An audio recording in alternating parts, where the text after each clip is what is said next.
sampai kayak gitu kamu? Kenapa wajahmu kucel? Coba, masalahnya apa?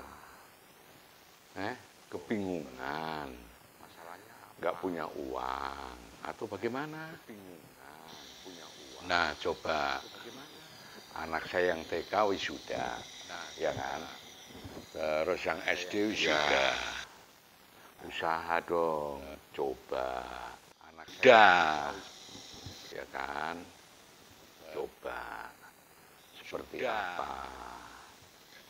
Ya kan?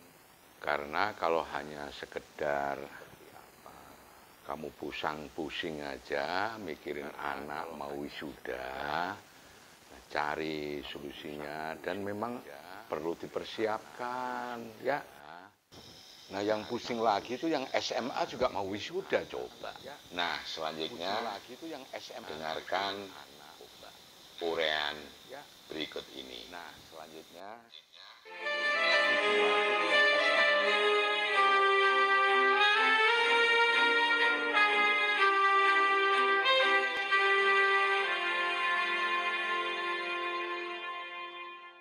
di Indonesia pada saat ini, bulan Mei hingga bulan Juni, ada fenomena yang sangat menarik di dunia pendidikan. Hal apa itu? Yaitu tentang wisuda. Wisuda untuk anak-anak sekolah dari tingkat TK hingga tingkat SMA dan SMK. Mengapa fenomena ini terjadi?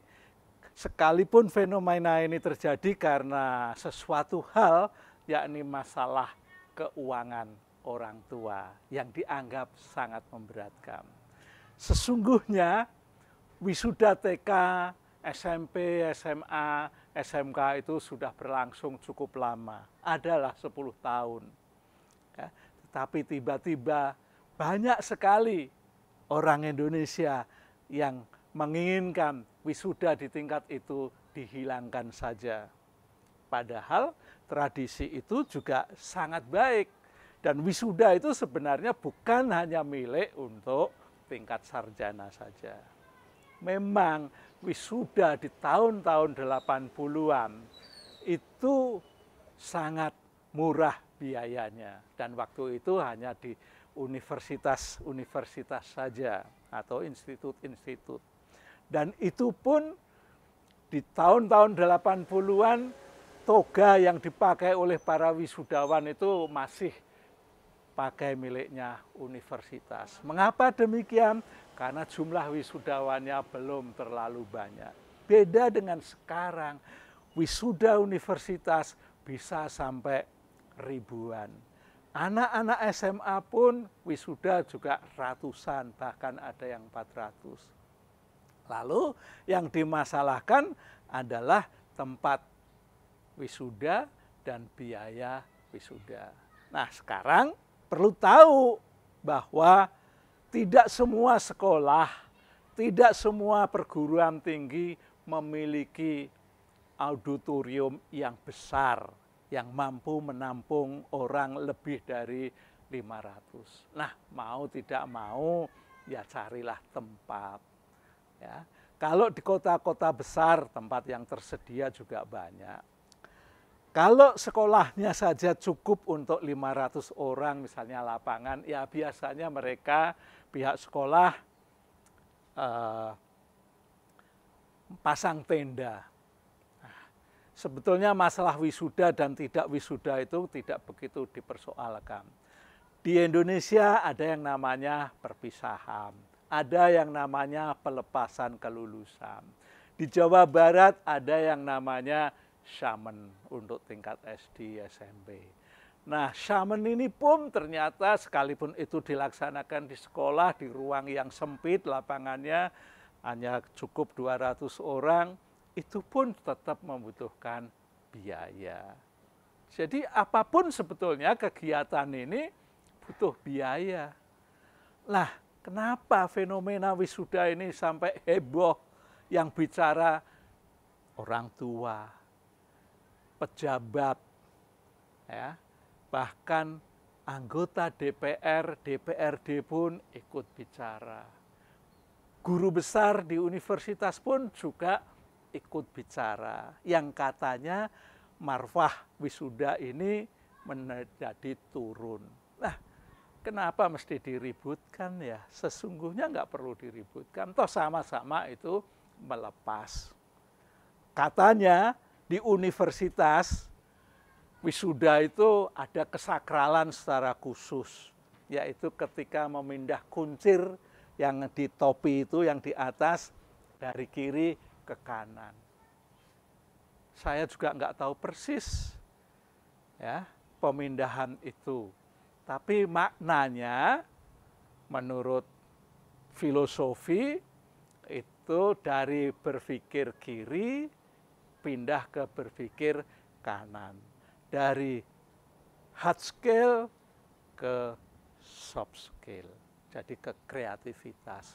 Tapi kenyataannya atau sarjana-sarjana yang lulus tetap bekerjanya menggunakan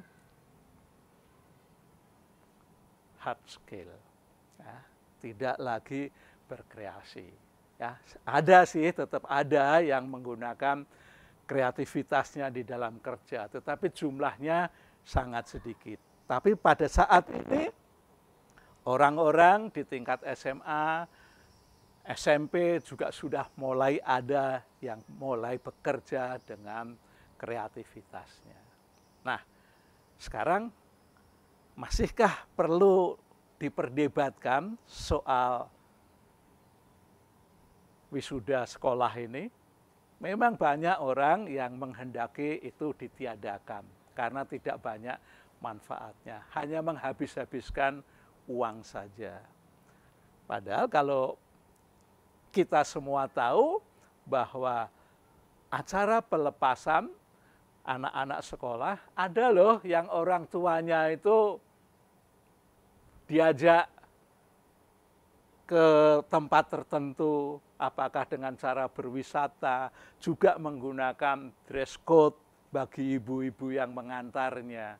Jadi sebenarnya sama saja sih wisuda, nggak ada, tetapi ada pelepasan, ada perpisahan, juga tetap butuh biaya yang besar.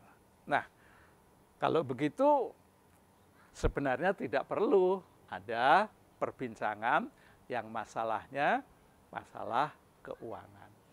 Masalah wisuda ini sampai meminta loh Mas Menteri Karim itu untuk memutuskan ditiadakan aja.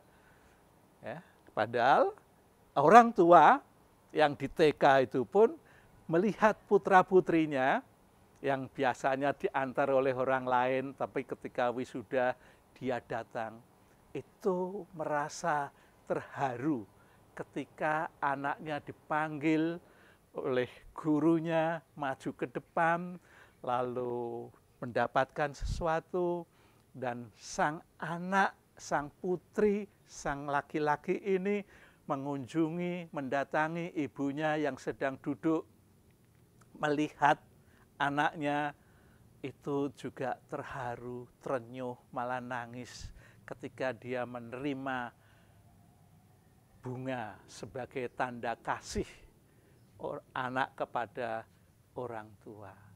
Ini menyentuh hati orang tua. Dan anak pun sebetulnya juga memiliki kebanggaan.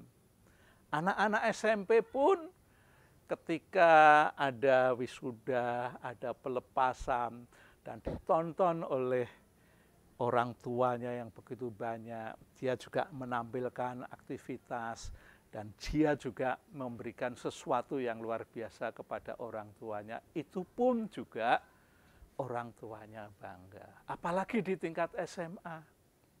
Wisuda dianggap masih perlu, karena masih banyak anak-anak SMA yang lulus itu tidak akan melanjutkan ke dunia pendidikan tinggi.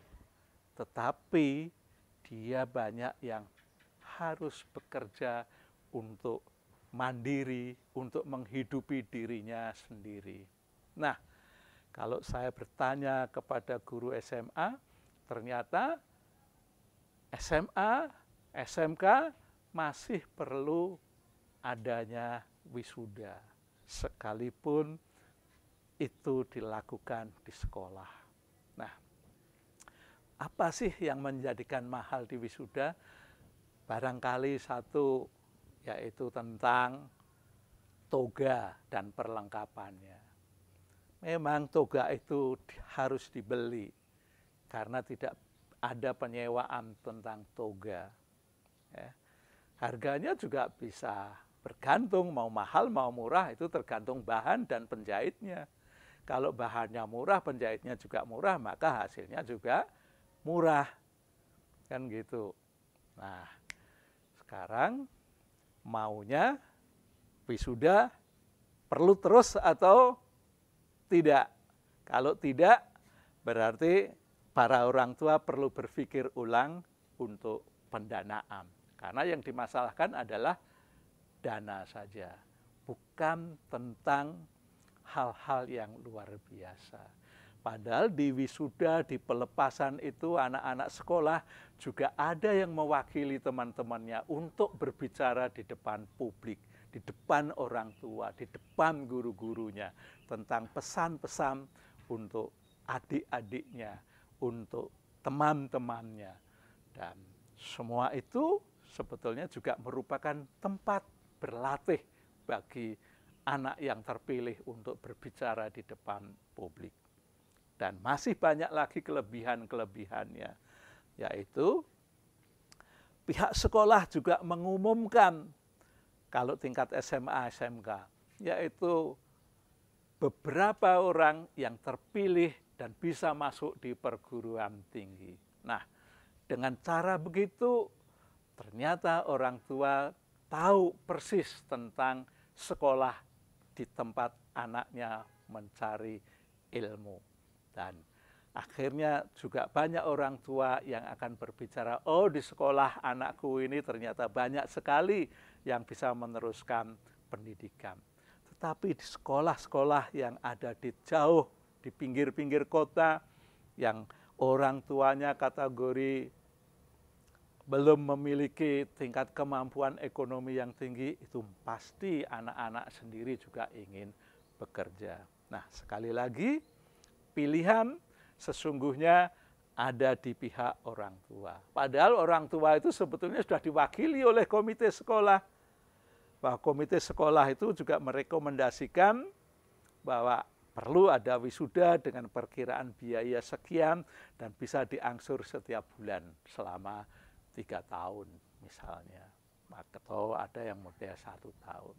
Nah, kadang-kadang pihak orang tua ada yang merasa itu sangat diperlukan wisuda, tetapi ada juga yang tidak diperlukan di wisuda.